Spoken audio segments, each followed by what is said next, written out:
So what is the actual science behind the decision to cull the ostriches? Well, let's hear from this expert. Angela Rasmussen is a virologist at the Vaccine and Infectious Disease Organization at the University of Saskatchewan, and she joins us now from Saskatoon. I know you've been following the story closely.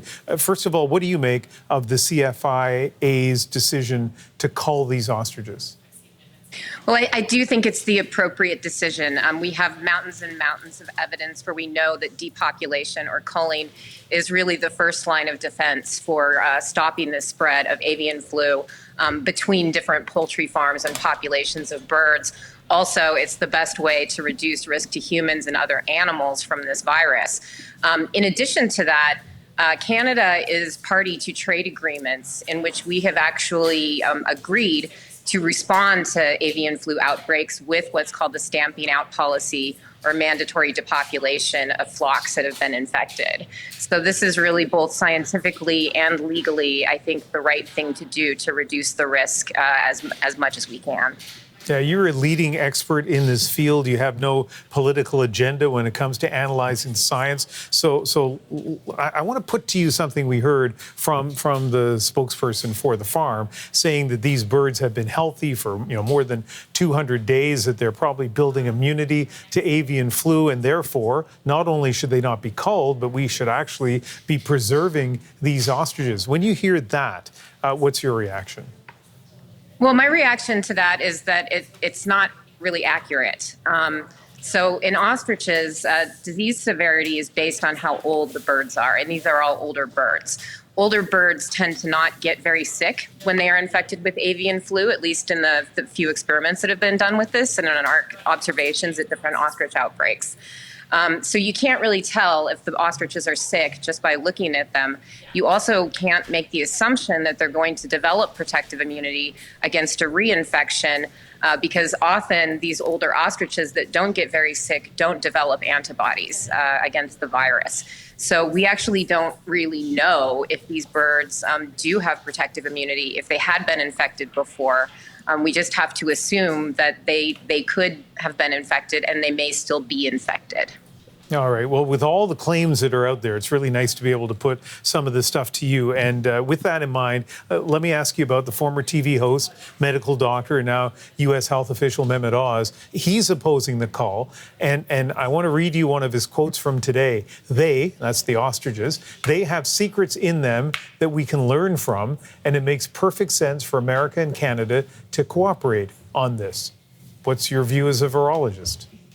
Well, my view as a virologist is that's not exactly true. While I'm sure there are some secrets that we could learn from these ostriches, I don't think we're going to learn anything new about antibodies to H5N1 bird flu. And shipping them to the United States would actually violate multiple international trade agreements between Canada and the United States, as well as CFIA and USDA policy, which prohibits international transport of poultry that are known to be infected with H5N1. So it's really a non-starter from a legal position and from staying in compliance with our trade agreements. And it doesn't really make a lot of sense scientifically because we already know about ostrich antibodies. We might find out actually if some of these ostriches do produce antibodies, but that's about it. I don't think we would actually learn anything really massively new about avian flu from these ostriches.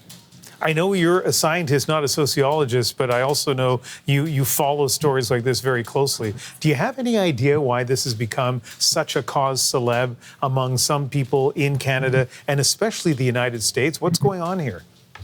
Well, I'm American, so I've actually followed the situation in the United States very closely with regard to bird flu. And there's just a general trend within the U.S. government and the current administration to deregulate everything.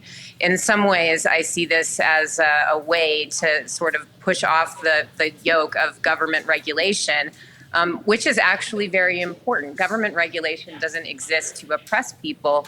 The CFIA exists to make sure that food and animals in Canada are as safe and healthy as they can possibly be. And that is the purpose of this regulation. It's not to impose some sort of tyrannical will onto the people who are being regulated. In the case of bird flu, CFIA's regulatory role is to make sure that Canadian people and Canadian animals and the Canadian poultry industry is kept at as low a risk as it possibly can. And I think they've done an excellent job under very challenging circumstances in this case doing that. You are, as you said, an American, but we appreciate having your expertise here in Canada. Thank you for speaking with us. It's my pleasure, Ian. Thank you. Virologist Angela Rasmussen joining us from Saskatoon.